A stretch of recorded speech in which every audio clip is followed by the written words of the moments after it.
The crowbar slipped through her trembling fingers just as the wall panel gave way, revealing stacks of cash so numerous they defied comprehension. What started as a desperate $1,500 gamble on a foreclosed property would expose secrets that powerful people had killed to protect. Before we dive into the story, make sure to smash subscribe because tomorrow we have an extra special story for you that will blow your mind. Marcus and Elena Rodriguez had never imagined their retirement would look like this. At 67 and 65 respectively, they should have been enjoying their golden years in the modest ranch home they'd paid off 10 years earlier. Instead, they sat in their rusted Ford pickup outside the courthouse, watching their life's work disappear on the auction block. The morning had started with desperate hope. Marcus had dressed in his only remaining suit, the one he'd worn to David's funeral, now hanging loose on his frame after months of eating dollar menu items and skipping meals so Elena could maintain her strength.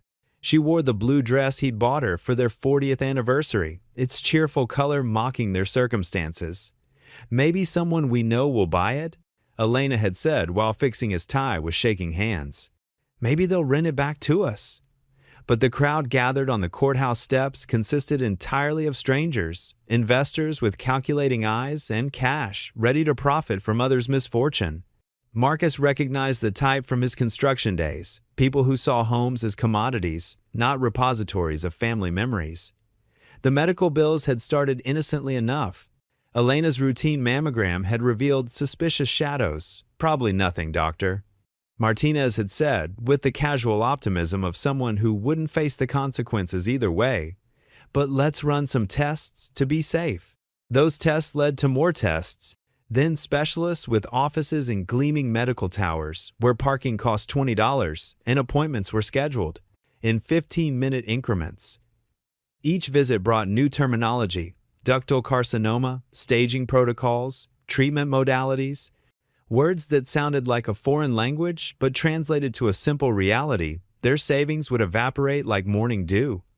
The insurance company had initially promised comprehensive coverage. "You have excellent benefits," the representative had assured them. But excellence, they discovered, came with fine print. Experimental treatments weren't covered. Out-of-network specialists required impossible deductibles. Medications that cost pennies to produce somehow carried $1,000 price tags. "We could try the older chemotherapy protocol, doctor," Patel had suggested when they'd balked at the cost of targeted therapy. "It's not as effective, and the side effects are severe, but insurance covers it." Marcus had watched Elena's face as the oncologist outlined the difference: 70% success rate versus 40%, mild fatigue versus debilitating nausea. The decision was made before she spoke. They'd refinance the house, drain the retirement accounts, do whatever necessary to give her the best chance. That was 18 months ago. Now, their home of 32 years belonged to someone with paddle number 47, sold to bidder number 47 for $89,000. The auctioneer's voice carried through the truck's open windows. The amount was insulting, barely half what they'd paid 3 decades earlier, not accounting for inflation or the improvements Marcus had made with his own hands. The new kitchen he'd installed for their 25th anniversary, the deck where they'd hosted countless barbecues, the workshop where he'd taught David woodworking before the boy decided military service called louder than craftsmanship. Elena gripped Marcus's weathered hand as their home became someone else's property. Her wedding ring, the one luxury item she'd refused to pawn, caught the morning light. He'd offered to sell his tools first, but she'd stopped him. "Those are your hands?" she'd said. "You don't cut off your hands."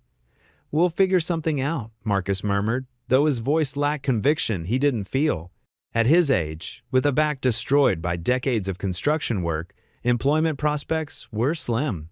The hardware store where he'd worked part-time had closed last month, another casualty of big-box competition. Elena's recent treatments left her too weak for even the greeting jobs at Walmart that seniors usually claimed.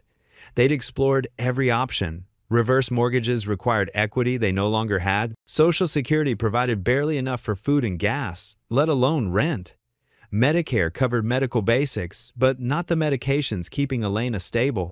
The cruel mathematics of aging in America. Too young for nursing home care, too old for starting over, too proud for begging. Their eldest daughter, Carmen, lived in Seattle with her software developer husband, Richard. She'd offered to help, but with 2 kids at Columbia University and a mortgage on a house that cost 5 times what Marcus and Elena's had, her resources were stretched thin. They'd already borrowed $20,000 for Emma's freshman year, a loan that gnawed at Marcus's conscience daily. "Dad, we can make room," Carmen had insisted during their last phone call. "The basement has that mother-in-law suite we never use." But Marcus had seen the strain in Richard's face during their last visit, the way he'd studied bills at the kitchen table while Carmen pretended not to notice. They'd raised their children to be self-sufficient, not to sacrifice their own families for parents who'd failed to plan adequately. Their son, David, had died in Afghanistan 8 years earlier, leaving behind Jessica and twin boys who needed every penny of his death benefits for their own survival. The folded flag from his funeral sat in a storage unit now, along with everything else they couldn't fit in the truck. $20 monthly to preserve memories they couldn't bear to discard. "There's always Carmen's guest room," Elena suggested weakly as they pulled away from the courthouse. Marcus shook his head. "We're not becoming burdens. Not after everything we taught them about self-reliance." "Pride's expensive," she replied, but without conviction. They both knew the price of maintaining dignity. It was choosing between blood pressure medication and groceries. It was sleeping in the truck rather than admitting defeat. It was smiling when acquaintances asked about retirement plans and lying about downsizing by choice.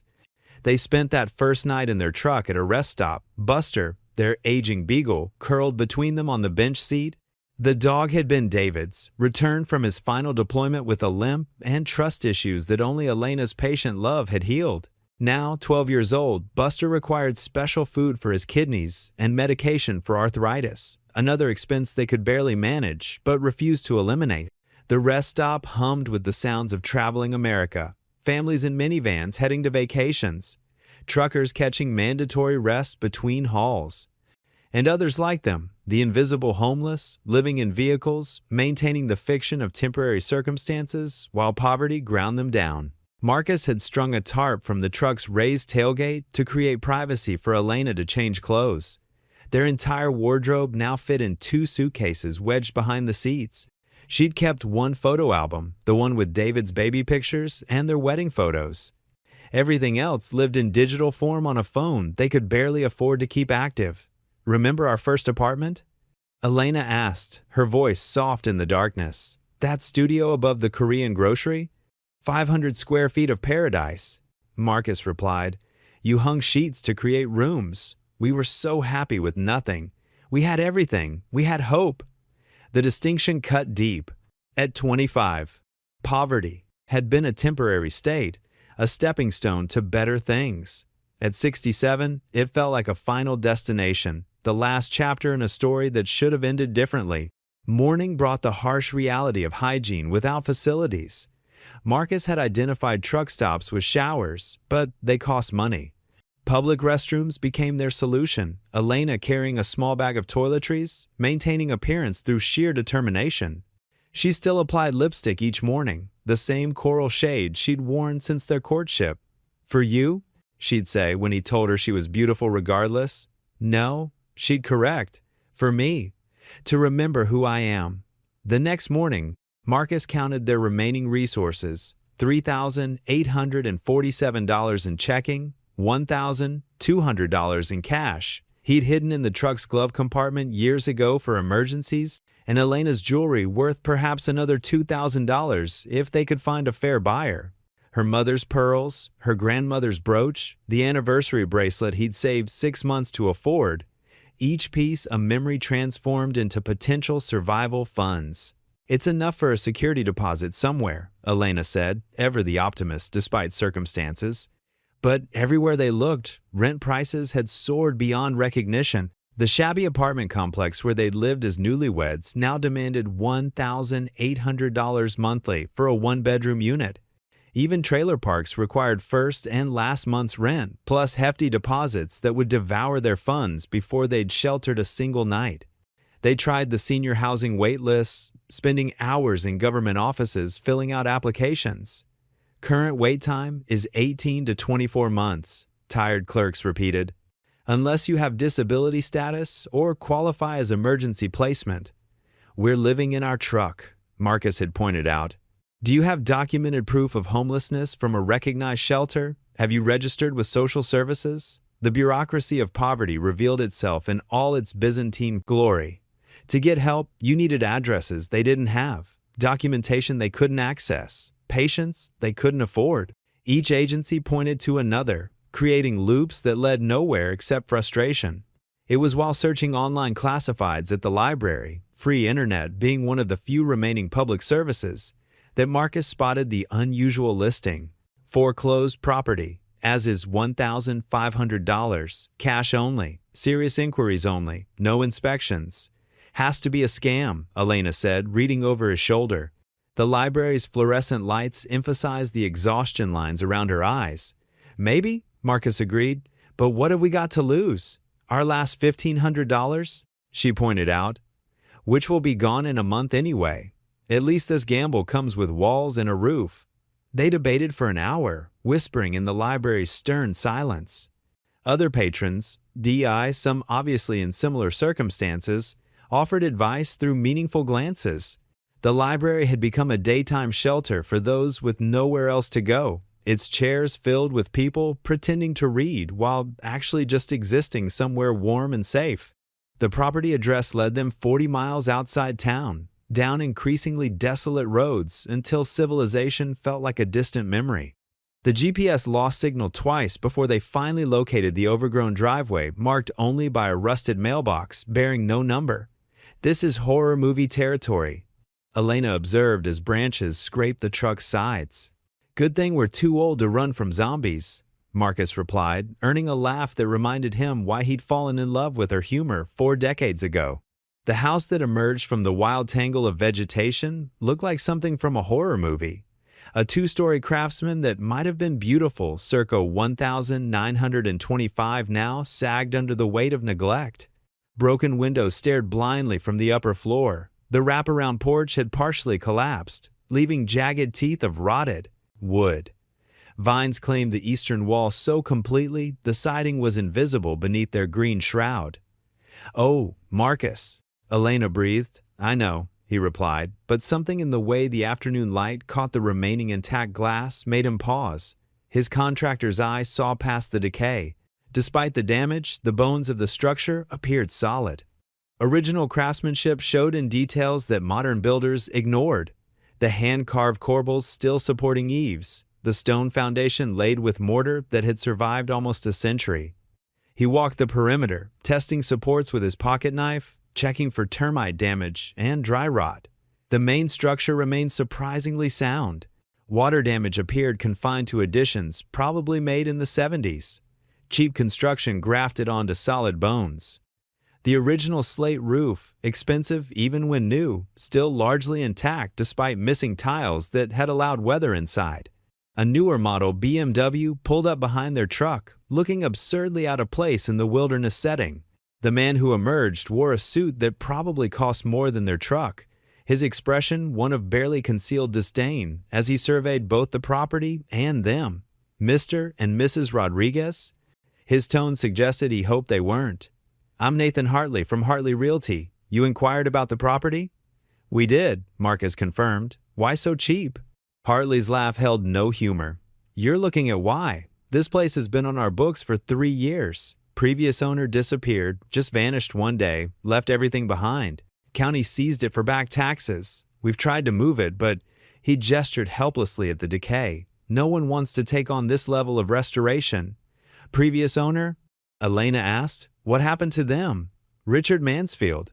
Bit of an odd duck from what the neighbors say, though the nearest neighbor is 5 miles away, so that's not saying much." Hartley consulted his phone. "Financial advisor? Apparently quite successful at one point. Bought the place in 2015, paid cash. Started acting paranoid, according to the few people who knew him. Stopped coming to town, had groceries delivered. Then, one day, poof, gone." "When was this?" Marcus asked. "March 2019. Left his car, his belongings, everything. Police investigated but found no signs of foul play. No body, no evidence of violence. After 7 years, he was declared legally dead. Hence the tax situation and eventual foreclosure." "Can we look inside?" Elena asked. At your own risk. Seriously, you'll need to sign a liability waiver. The county won't even send inspectors out here anymore after one fell through a floor. He produced papers from his briefcase. And, just so we're clear, this is a cash-only, as-is sale. No financing, no inspections, no contingencies. You hand over $1,500, you own every problem this place has. Marcus signed the waiver without reading it. At their age, with their circumstances, legal liability ranked low on the concern list. Hartley handed over a key that looked like it belonged in a museum. Original locks, he explained. Mansfield never updated them, probably didn't trust electronic systems. The front door opened with a groan that belonged in the horror movies Elena had referenced. The interior was worse than the exterior suggested. Water damage had buckled floors and stained ceilings, with ominous brown patches spreading like diseased flowers. The smell hit them immediately, mold competing with something else, a musty, chemical odor Marcus couldn't identify. Maybe dead animals in the walls, maybe something worse. Furniture remained where the previous owner had left it, now home to generations of mice and spiders. In what had been the living room, a leather recliner faced a television that had been new in 2010. Newspapers yellowed on a side table, headlines about trade wars and political scandals that seemed quaint compared to current events. In the kitchen, dishes still sat in the sink, filmed with dust that had solidified into cement. He left in the middle of daily life, Elena observed. Coffee cup on the counter, mail unopened on the table. Marcus examined the mail, mostly junk, but a few official-looking envelopes from banks and investment firms, all addressed to Richard Mansfield with increasingly urgent messages about response required and account verification needed. The previous owner, Elena asked carefully, what exactly did he do? Hartley shrugged. Financial advisor, like I said, had an office in the city until about 2017, then closed it suddenly. Rumors said he'd gotten mixed up with some questionable clients, but that's just small-town gossip. People love to speculate when someone isolates themselves. They climbed the groaning stairs carefully, testing each step. Marcus went first, his construction experience reading the wood's integrity through subtle cues. The banister, once polished oak, crumbled at his touch, but the stairs themselves held firm. The master bedroom revealed more abandoned life, clothes in the closet ranging from expensive suits to practical work clothes, reading glasses on the nightstand, a calendar still showing March 2019. The bed was unmade, as if Mansfield had risen one morning and simply never returned. This is where he slept, Elena murmured, disturbed by the intimacy of the abandoned space. A man's entire existence reduced to artifacts no one had bothered to clear. What happens next will turn this night upside down, reveal a truth nobody expected, and remind us why sometimes the quietest voices carry the most power. Stay tuned to see what happens next. If you're enjoying the story, please like, share, and subscribe for more. The second bedroom had been converted to an office, and here the abandonment felt different, chaotic rather than ordinary. Papers covered every surface, desk, floor, walls, where they'd been taped in seemingly random patterns. Marcus lifted one page, squinting at the faded type. Financial records it looked like, but not ordinary bookkeeping. These showed massive transfers between numbered accounts, codes that meant nothing to him but clearly had significance to Mansfield.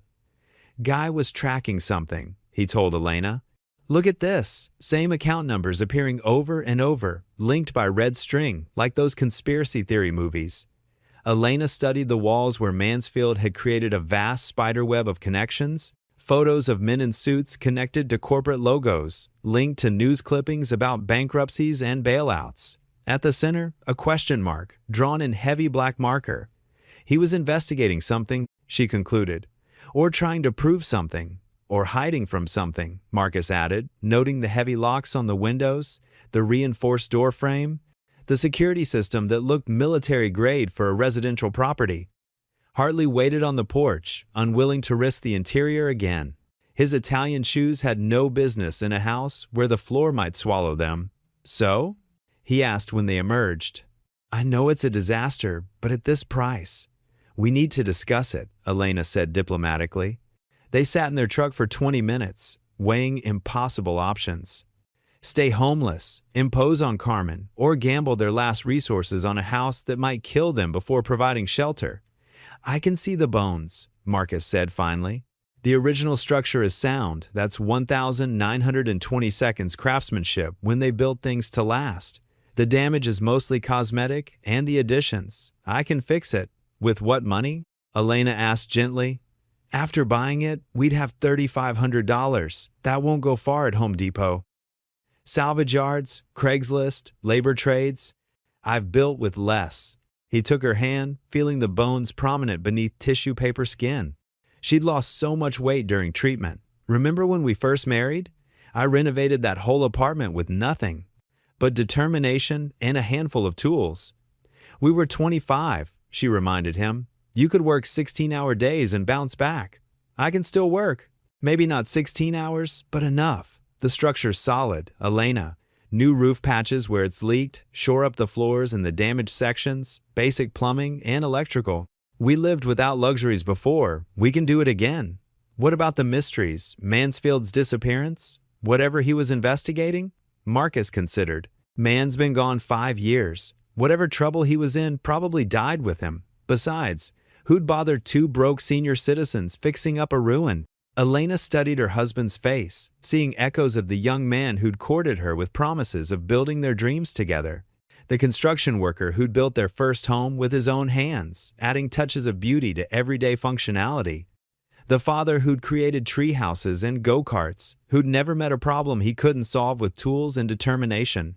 The cancer had taken her health. The medical system had taken their money, but it hadn't taken his spirit. Not yet. Okay, she whispered. Let's do it. You sure? It's our last shot. If this fails, then we fail together. I'd rather die trying to build something than waste away in someone's spare room. The transaction was surprisingly simple for something so monumentally life-changing. They signed papers in Hartley's BMW, the leather seats, a stark contrast to their own duct-taped upholstery. Marcus counted out $1,500 bills, each one representing meals they wouldn't eat, medications they might have to skip, security they were sacrificing for possibility. You're either very brave or very foolish, Hartley said as he prepared to leave. He seemed genuinely puzzled by their decision, as if poverty and desperation were foreign concepts his BMW could outrun. Probably both, Marcus agreed. Word of advice? Start with the kitchen. At least then, you'll have somewhere to cook. And get the electricity checked before you plug anything in. Previous owner did some creative wiring that probably violates every code written. There's a well for water, but you'll want that tested too. No telling what might have seeped into the groundwater out here. He drove away quickly, as if poverty might be contagious, leaving them standing before their new disaster. In the late afternoon light, with shadows softening the worst decay, it looked almost romantic. A sleeping beauty of a house waiting for someone to wake it. Where do we start? Elena asked. Tonight, we sleep in the truck again. Tomorrow, we begin bringing this place back to life. They spent that last night of true homelessness making lists and plans. Marcus sketched rough drawings of the house layout, marking areas of critical damage and prioritizing repairs. Elena inventoried their possessions, determining what could be sold for supply, money, and what they absolutely needed to keep. Buster, sensing the excitement despite the familiar truck surroundings, wagged his tail occasionally, trusting his humans to make things right. Their first days as homeowners were brutal. Without power or running water, they continued living in the truck while Marcus attacked the most dangerous problems. The partially collapsed porch had to be demolished before it took the rest of the front wall with it. Using a crowbar and sledgehammer, the few tools he'd refused to sell, he carefully removed rotted wood, salvaging what could be reused. Elena, though weakened by treatment, managed lighter tasks. She sorted through Mansfield's abandoned belongings, separating potential valuables from obvious trash. The man had been a hoarder of information, boxes and boxes of financial documents, newspaper clippings, printed emails, photographs of people she didn't recognize at events that looked important. Look at this, she called from the office. She held a leather journal, its pages filled with dense handwriting. It's like a diary, but all numbers and codes. Marcus examined the entries. Dates going back years, each followed by strings of numbers and letters that meant nothing to him. Some entries included names, corporate entities, offshore holdings, investment funds, with generic titles that could mean anything. Guy was paranoid about something, Marcus concluded. Maybe that's why he lived way out here. They found more journals, boxes of them, spanning what looked like decades of meticulous record-keeping. Financial records showed large sums moving through numerous accounts, the kind of money that didn't match the modest decay around them. Either Mansfield had been terrible with personal finances while managing others' fortunes, or he'd had reasons for living below his apparent means. The house revealed its secrets slowly as they cleared each room. Behind water-damaged drywall, Marcus discovered updated electrical work, professional grade and recent, hidden like a shameful secret. The basement, once cleared of debris and examined properly, showed reinforced foundations that belonged in a commercial building, not a residential home. It's like he was preparing for something, Elena observed. All these reinforcements, the upgraded systems hidden behind decay. Most puzzling was the kitchen wall. What appeared to be standard drywall rang hollow in places, suggesting spaces behind that didn't match the home's original blueprints. But Marcus had more immediate concerns than architectural mysteries. They needed basic habitability before they could investigate curiosities. Using skills honed over 40 years in construction, Marcus began the transformation. He haunted salvage yards and demolition sites, trading labor for materials. A morning helping tear down an old restaurant netted him enough lumber to frame repairs. Assisting with a roof job earned bundles of slightly damaged shingles, perfect for patching. Elena proved equally resourceful. She discovered that Mansfield suits, while outdated, were high-end brands that consignment shops would accept. His watch collection, 6 timepieces ranging from practical to luxurious, brought enough to buy a used generator and basic electrical supplies. I feel like a grave robber, she admitted, folding suits that had probably cost thousands when new. He's been declared dead, Marcus reminded her, and he left no heirs. Better we use it for restoration than let it rot.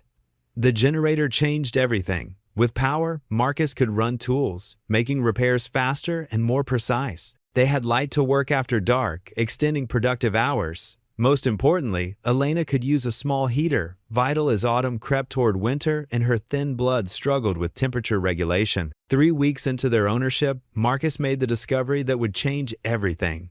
He'd been removing water-damaged drywall in the kitchen, trying to trace the source of persistent dampness. The wall construction puzzled him, standard studs and insulation, but something felt wrong about the dimensions. The room was smaller than the exterior suggested. His hammer went through what should have been solid wallboard into empty space. "Elena," he called, voice strange. "Come look at this." Together they enlarged the hole, revealing not the expected wall cavity but a finished space beyond. Marcus shone his flashlight through, illuminating what appeared to be a hidden room. Its walls lined floor to ceiling with plastic-wrapped bundles. "What is that?" Elena whispered. Marcus didn't answer. The bundles were uniform in size, wrapped in heavy plastic and stacked with military precision. With shaking hands, he pulled out one bundle, slicing through the plastic with his utility knife. The contents spilled across the dusty floor, $100 bills, neat and crisp as if fresh from the mint.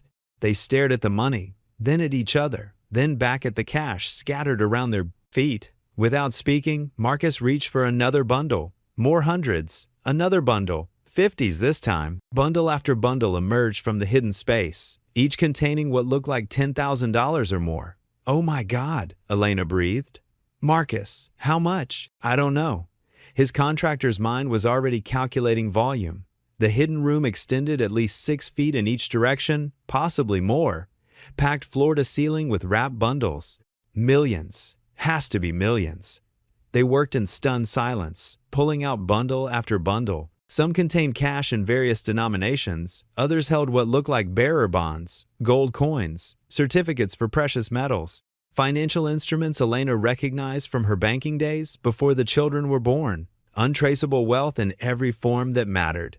When exhaustion finally stopped them, they'd removed only a fraction of the room's contents. The kitchen floor was carpeted with money. Conservative estimates put it at over $10 million. With the hidden room still mostly full, they sat among the scattered wealth. 2 elderly people who'd been choosing between homelessness and begging their children for shelter, now surrounded by more money than they'd see in 100 lifetimes. "This is why Mansfield disappeared," Elena said quietly. "Someone found out about this." Marcus nodded. The journals, the reinforced house, the isolation, it all made sense now. Mansfield had been hiding something worth killing for, and now they'd found it. "We should call the police," Elena continued, though her voice lacked conviction. "Should we?" Marcus asked. "This money, where did it come from?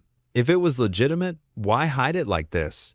And if it wasn't, he trailed off, both of them understanding the implications. They spent the night sitting in their camping chairs, purchased for $5 at a yard sale, staring at the fortune spread before them. Neither slept. Dawn found them still, debating in circles, moral arguments crashing against desperate pragmatism. "The medical bills," Elena said finally, "we could pay them all. Get the treatments insurance wouldn't cover. Help Carmen with the kids' college. Set up something for David's boys." "Blood money," Marcus countered, though his protest was weak. "We don't know that. Nobody hides this much legitimate money in their walls, Elena." "Then what do we do? Put it back? Pretend we never found it? Go back to sleeping in the truck?" The question hung between them, heavy with implication. They'd already given up so much. Their home, their dignity, their health. Was adding their innocence to the sacrifice too high a price? Marcus picked up one of the journals they'd found, flipping through pages of cryptic notations. In the morning light, patterns began to emerge. Dates corresponding to news events he remembered, corporate scandals, political upheavals, financial crashes, each followed by number sequences that might have been account transfers. "I think Mansfield was a cleaner," he said slowly. "Look at these dates. Every time some corporation got caught with dirty money, these transfers happened right after, like he was moving their hidden assets before authorities could freeze them." Elena studied the entries. Her 2 years working as a bank teller before Carmen was born had given her enough financial literacy to recognize the patterns. So this is what? His commission? Skim funds? Or insurance? Keep copies of everything, hide the physical assets, make sure nobody can make you disappear without consequences. Except they did make him disappear, but they didn't find this. Which means they're probably still looking. The implications chilled them both. Whoever had eliminated Mansfield might still be watching the property. Their sudden residence could have already attracted attention. The BMW realtor would have records of the sale. Paper trails led to anyone determined to follow them. "We need to be smart about this," Marcus decided. "Can't just start spending $100 bills in town. Need to think long term." Over the following days, they developed a careful strategy. The money was recounted and inventoried. Final total, $95 million in cash, bonds, and precious metals. They photographed serial numbers, documented everything. Then, working together, they replaced most in the hidden room, keeping only small amounts for immediate needs. The wall was carefully repaired to hide any evidence of discovery. Marcus used his construction skills to age the new drywall, matching texture and paint so perfectly that even he couldn't spot the repair once finished. They continued living as if nothing had changed. Marcus worked on house repairs with the same salvaged materials. Elena maintained their careful budget, shopping sales, and clipping coupons with the dedication of the truly poor. To any observer, they were still the desperate elderly couple trying to make an uninhabitable house livable on no money. But subtle changes crept in. The salvaged materials Marcus found always seemed to be exactly what he needed, in surprisingly good condition. Elena's medications were mysteriously paid for by an insurance error that nobody questioned. Anonymous donations covered Carmen's children's tuition. David's widow received notice that a previously unknown life insurance policy had matured. "How do we explain it if anyone asks?" Elena worried. "We don't," Marcus replied. "Nobody asks where good fortune comes from, only bad." They studied Mansfield's journals obsessively, learning the man through his careful notations. He'd been brilliant but lonely, using his skills to help powerful people hide wealth while secretly documenting every transaction. The house had been his fortress, built to withstand siege if his clients turned on him. In the end, it hadn't been enough. "There's something else," Elena discovered one evening, reading by the light of their salvaged lamp. Hidden among financial records was a different kind of list. Names, dates, and what looked like cause of death. "Marcus, I think these are other people like Mansfield. Accountants, lawyers, fixers who knew too much." The list spanned 20 years, dozens of names, all dying in accidents, suicides, or simply vanishing. Car crashes on empty roads, falls from buildings, drownings in shallow water, heart attacks in healthy 30-year-olds. Mansfield had been documenting the elimination of his peers, knowing he might join them eventually. "We're in over our heads," Marcus said quietly.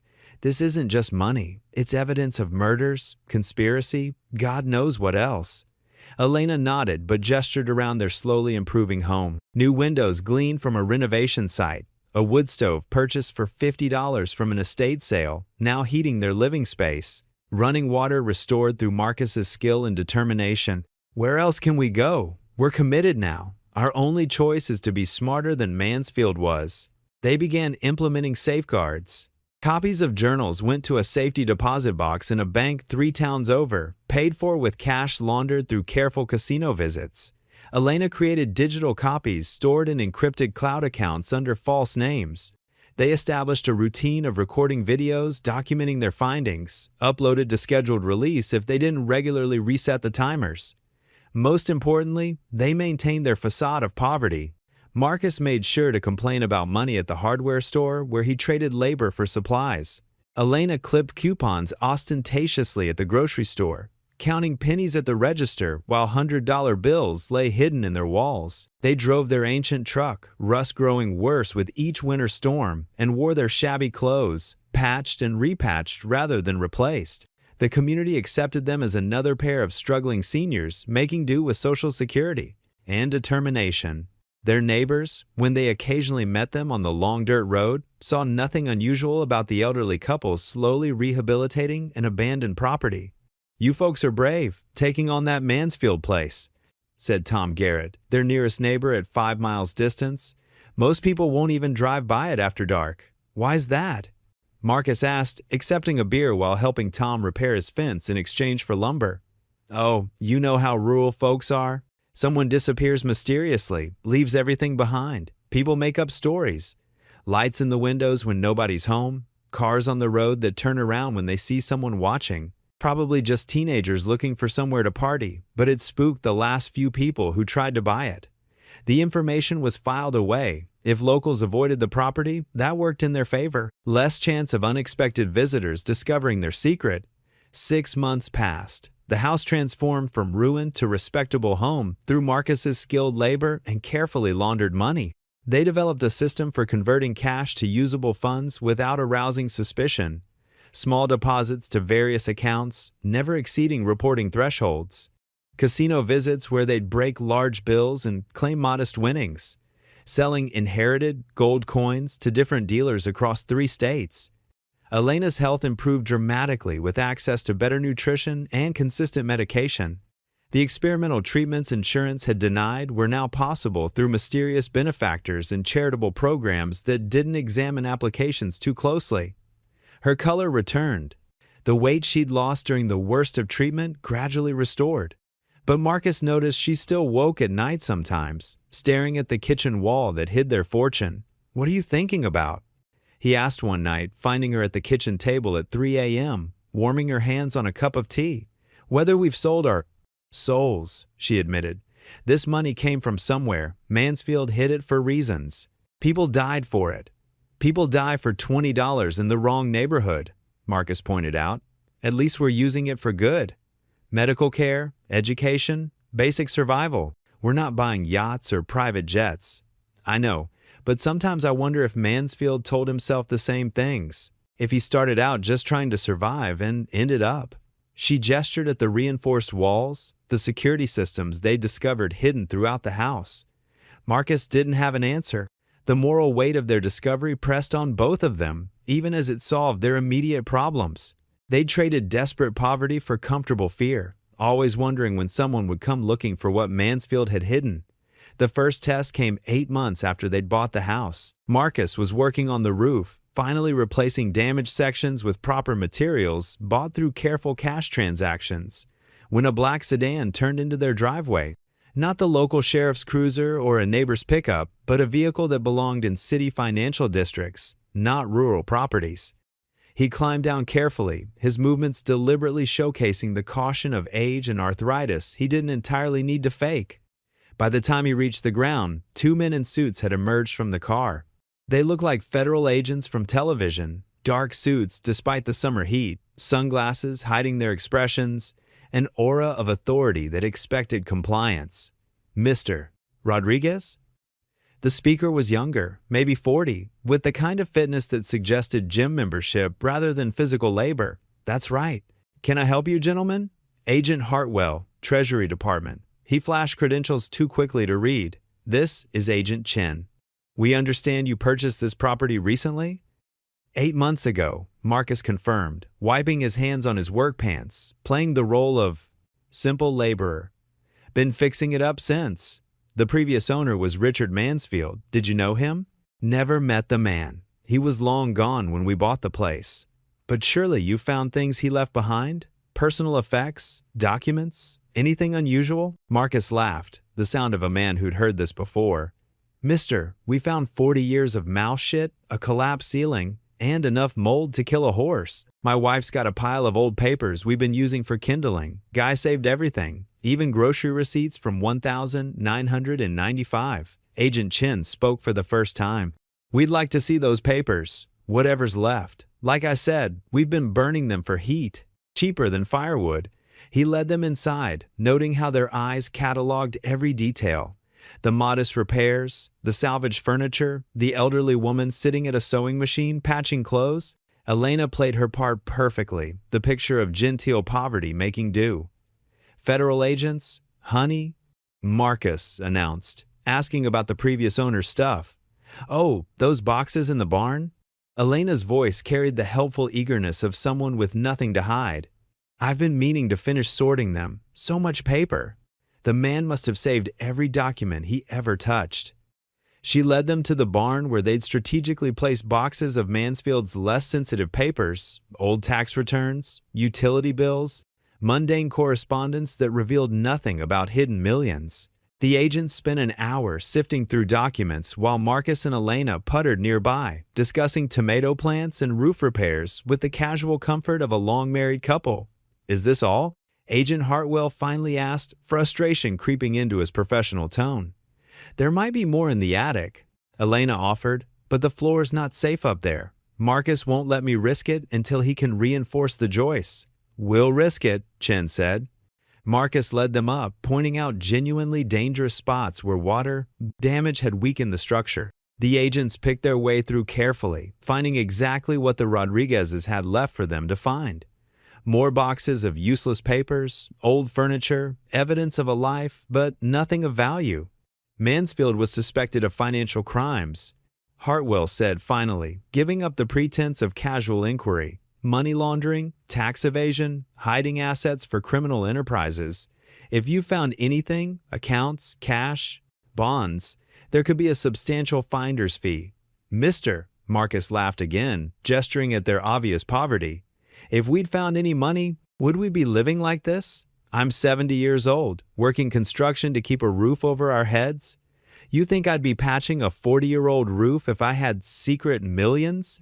The agents couldn't argue with the visible evidence. Everything about the Rodriguezes screamed authentic poverty. Their clothes, their furniture, their careful spending visible in grocery receipts on the kitchen counter. Even trained investigators could be fooled by consistent performance. After they left, Marcus and Elena sat quietly in their kitchen, nerves jangling from the close call. "They'll be back," Elena said. "Maybe, but they found what they expected. Poor seniors struggling to fix up a cheap house. As long as we maintain that image. How long can we keep this up? Eventually, someone will notice we're paying cash for things. That our daughter's mortgage got mysteriously paid off. That medical bills disappear. Then we need to be smarter. Create more distance between us and the money." They began implementing new strategies. Shell companies established through lawyers who didn't ask questions. Charitable foundations that donated to causes they cared about while providing tax benefits. Investment accounts that grew quietly, building legitimate wealth to eventually replace the hidden fortune. Elena discovered she had a talent for financial structuring, her brief banking experience expanded through careful study of Mansfield's methods. She created paper trails that would satisfy casual scrutiny, backstories for their improving circumstances that relied on partial truths. "We won a small lottery," became their explanation for minor improvements. "Marcus's cousin left us a little inheritance. Elena's medical bills were forgiven by a hospital charity program. Each lie contained enough truth to be believable, backed by documentation that would hold up to basic investigation. But the real test came a year after the federal agent's visit. Marcus was in town buying supplies, chatting with Jerry at the hardware store about weather stripping and insulation, when a woman approached. She was perhaps 50, professionally dressed, but with the kind of weariness that suggested long travel. "Excuse me," she said. "Are you Marcus Rodriguez, the one who bought the Mansfield place?" His instincts prickled warning, but he maintained his friendly demeanor. "That's right. You know the property?"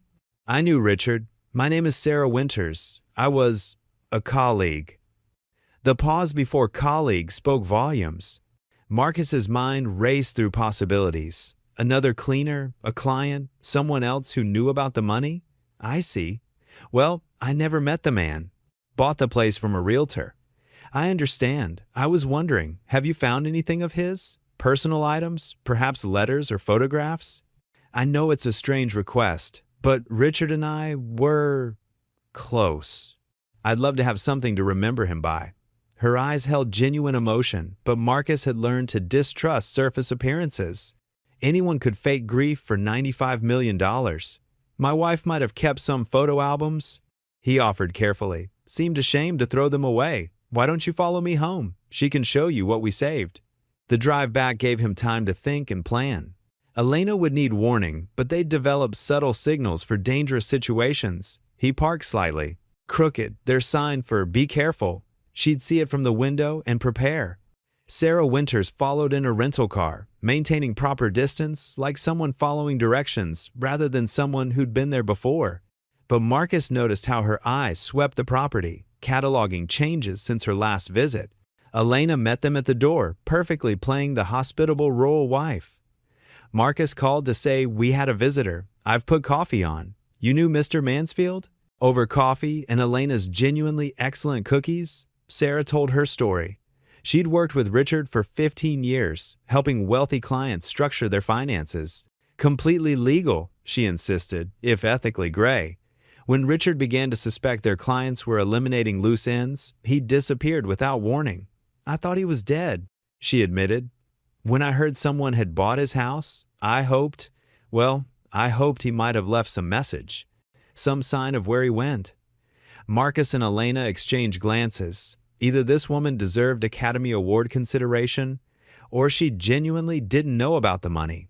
They made a calculated decision to test her. "We found journals," Elena said slowly, "dozens of them. Most just seem to be financial records, but there might be personal entries. Would you recognize his handwriting?"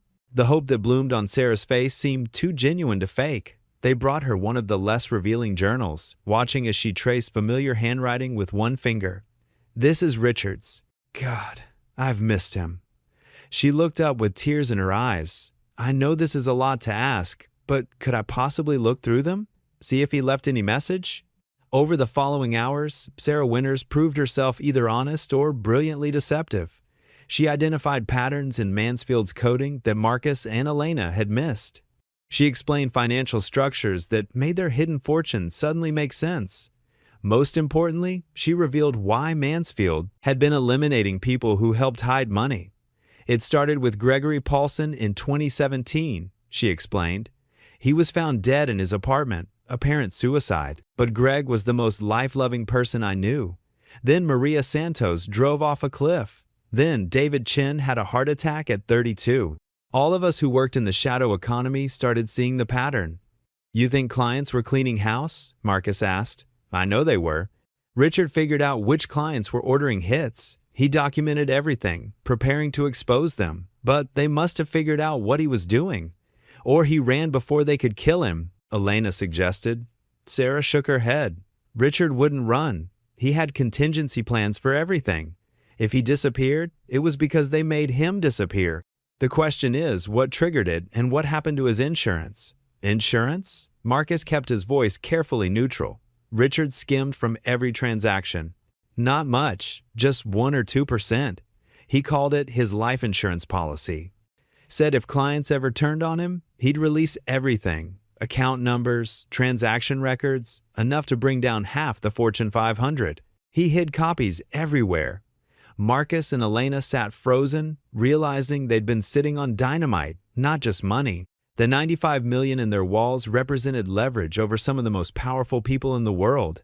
Did he ever say where he hid things? Elena asked carefully. He was too smart for that. But knowing Richard, it would be somewhere secure but accessible, probably multiple locations. He was paranoid about keeping all eggs in one basket. They spent the evening going through journals together, Sarah providing context that transformed cryptic notes into a roadmap of financial crimes. She identified dozens of corporations that had used Mansfield's services to hide profits, evade taxes, and launder illegal gains. As night fell, Sarah prepared to leave for her hotel in town. At the door, she turned back. "I know you found something," she said quietly.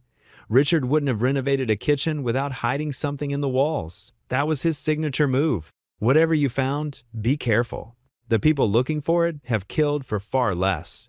After her taillights disappeared down the dark road, Marcus and Elena stood in their kitchen, staring at the wall that hid their fortune. "She knows," Elena said, "but I don't think she's a threat. She loved him. You could see it. Love makes people do desperate things. So does survival. And we're survivors." They spent that night reviewing their preparations. The journals were dispersed across multiple safe locations. Digital copies existed in encrypted clouds. Their extraction plan, if needed, was simple but effective. Most importantly, they'd maintained their cover as struggling seniors for over a year. "What do we do about Sarah?" Elena asked. "We help her," Marcus decided. "Give her copies of the journals, the evidence she needs to protect herself. Maybe even some of the money, call it Mansfield's bequest to a colleague. You trust her that much? I trust that we're all in the same boat. Mansfield's dead. The people who killed him are still out there. Sarah's probably on their list. We might be too now. Our best protection is making sure the evidence gets out if anything happens to any of us." Over the following months, they built a careful alliance with Sarah Winters. She helped them understand the full scope of what Mansfield had documented, a web of financial crimes reaching into government, spreading across industries, protected by violence when necessary. In return, they shared selective portions of their discovery.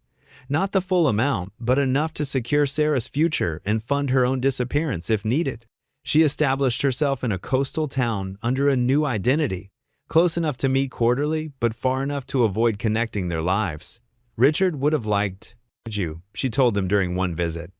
He always said the best criminals were the ones who didn't mean to be criminals, the ones forced into it by circumstance. "We're not criminals," Elena protested. "Aren't we? We're sitting on stolen money, covering up evidence of murders, laundering cash through shell companies. The only difference between us and the people who killed Richard is that we're doing it to survive, not thrive." The distinction mattered to Elena's conscience, if not to law. They continued their careful existence, improving their lives incrementally while maintaining the fiction of genteel poverty. The house grew comfortable, but not luxurious. Their health improved with consistent care, but they still played up the infirmities of age when necessary. Carmen visited with her family, marveling at her parents' resilience. "I can't believe you've made this place so nice," she said, not knowing about the midnight phone calls that had anonymously paid off her mortgage, the donations that had secured her children's education. "We're tougher than we look," Marcus told her, hugging his granddaughter while remembering the night they'd almost given up. 5 years passed. The Rodriguezes became fixtures in their rural community, S.A. Adar, the elderly couple who'd saved the Mansfield place from ruin. Marcus gained recognition for his restoration skills, helping neighbors with construction projects in exchange for goods and companionship. Elena became famous for her quilts, each one secretly containing a few gold coins sewn into the batting, gifts that recipients wouldn't discover until years later when hard times might require resources. They never spent lavishly, never drew attention. The fortune in their walls diminished slowly, carefully dispersed to where it could do good. Medical research, scholarship funds, homeless shelters, food banks, anonymous gifts to struggling families who reminded them of their own desperate situation. "We're redistributing wealth," Elena rationalized, taking from corporations who stole it first and giving to people who need it. Robin Hood with Social Security, Marcus agreed. But they never forgot the danger. Every car that slowed near their driveway raised alarms. Every official letter got scrutinized for threats. They maintained their safeguards, updated their insurance, kept their secrets close. The end came not with violence, but with time. Marcus developed the cough first, dismissing it as sawdust irritation until Elena forced him to see a doctor. Lung cancer, aggressive and advanced. The irony wasn't lost on them. All that hidden money couldn't buy what they'd most wanted. More years together. "I want to tell Carmen," he said one evening, watching sunset paint their kitchen golden. "About everything. Someone should know the full truth." "Not yet," Elena counseled. "Let her remember us as her parents, not as whatever we've become." Marcus died on a Tuesday morning in spring, Elena holding his hand as birds sang outside the window of the house they'd resurrected together. She followed 8 months later, her heart giving out as she'd known it would without him beside her. Carmen found them prepared. All papers in order, the house deed transferred, accounts accessible. The walls had been professionally finished by a contractor who mentioned Mr. Rodriguez had paid cash for the work, insisting on the highest quality materials to last generations. She never found the hidden room. Marcus had sealed it permanently, the fortune entombed like an Egyptian pharaoh's treasure. Only Sarah Winters knew the full truth, and she kept the secret, honoring the unlikely friendship that had saved her life. The house sold to a young couple who loved its character, drawn to the careful craftsmanship visible in every repair. They occasionally heard sounds from the kitchen walls, settling wood, they assumed, or pipes adjusting to temperature changes. Sometimes the wife would pause while cooking, feeling watched. Sometimes the husband would dream of numbers, endless columns of figures that meant nothing on waking. But they were happy in their home, never knowing they walked above millions, slept over secrets, lived atop crimes that had shaped corporate America. The money waited, patient as stone. Perhaps someday another desperate family would swing a hammer during renovation and find their salvation behind drywall. Perhaps the house would stand another century, its secret intact. Or perhaps the truth would emerge through Sarah's careful documentation, exposing crimes when the guilty parties were too dead to prosecute. Marcus and Elena Rodriguez had gambled their last $1,500 on a derelict house and won more than they'd ever imagined. But their true victory wasn't the money. It was the 5 years they'd carved from fate, the dignity they'd preserved, the love that survived both poverty and wealth. In the end, they'd beaten the system that had tried to crush them. They'd outwitted the killers who'd murdered Mansfield. They'd transformed blood money into life-saving gifts for strangers who'd never know their names. Most importantly, they'd stayed true to each other. From their first apartment above the Korean grocery to their final days in the restored mansion, they'd faced every challenge together. The money had been a tool, not a destination. The real treasure had been the journey, and they'd traveled it hand in hand. Carmen kept her parents' camping chairs, the ones they'd bought for $5 at a yard sale during their desperate days. She set them up in her own kitchen, serving coffee to her children while telling them about their grandparents. They started with nothing and built something beautiful, she'd say. Not just the house, though that was impressive. They built a life together that no amount of hardship could break. Were they rich? Her daughter would ask. In every way that mattered, Carmen would answer, never knowing how literally true that was. Mansfield Place still stands, its kitchen wall still hiding secrets. Sometimes local teenagers dare each other to knock on the door, repeating legends about the vanished financial advisor and the elderly couple who tamed his haunted house. The current owners laugh off such stories, secure in their normal lives. But late at night, when the wind blows through the eaves Marcus carefully repaired, you can almost hear whispers of numbers, of transferred accounts, and hidden fortunes. The house remembers everything: Mansfield's paranoia, Marcus's determination, Elena's courage. It keeps its secrets well, waiting for the next desperate souls brave enough to gamble everything on possibility. Because sometimes that's what it takes to win. Not skill or virtue or righteousness, but simple desperation combined with the courage to grab opportunity when it literally breaks through the wall. Marcus and Elena Rodriguez proved that fortune favors not just the bold, but the broken who refuse to stay down. Their story ended as all stories must, with death and memory. But somewhere in a small coastal town, Sarah Winters maintains her vigilance, keeping copies of evidence that could still topple empires. Somewhere in Seattle, Carmen unknowingly spends inheritance, money laundered through so many channels, its origin has become untraceable. Somewhere in college dorms, her children pursue educations funded by anonymous scholarships that appeared just when needed. The ripples of that hidden fortune spread outward, touching lives in ways Richard Mansfield never intended. He'd hoarded wealth as protection, building walls both literal and metaphorical. Marcus and Elena had torn down those walls, releasing the trapped resources like water from a broken dam. They'd entered that house as victims of cancer, of medical bankruptcy, of a system that discards the elderly like worn tools. They'd left it as quiet victors who'd turned catastrophe into opportunity, disaster into deliverance. The money in the walls had been their salvation, but love had been their strength. Together, they'd achieved the impossible. They'd won against odds that should have crushed them, found wealth that should have corrupted them, kept secrets that should have destroyed them. And in the end, they died as they'd lived, hand in hand, facing whatever came next with the same courage that had driven them to spend their last $1,500 on a dream. The house keeps its remaining secrets still, waiting for the next desperate dreamers to discover that sometimes the biggest gambles pay off in ways you never imagined. Sometimes salvation comes disguised as disaster, and sometimes, just sometimes, love is enough to transform blood money into blessing. There you have it, an incredible story of love, desperation, and unexpected fortune. If you enjoyed this tale, make sure to click on one of the 2 stories on your screen for more amazing content that will leave you speechless. Don't forget to subscribe and hit that notification bell so you never miss our daily stories of triumph, mystery, and the extraordinary hidden in ordinary lives. See you tomorrow with another mind-blowing story.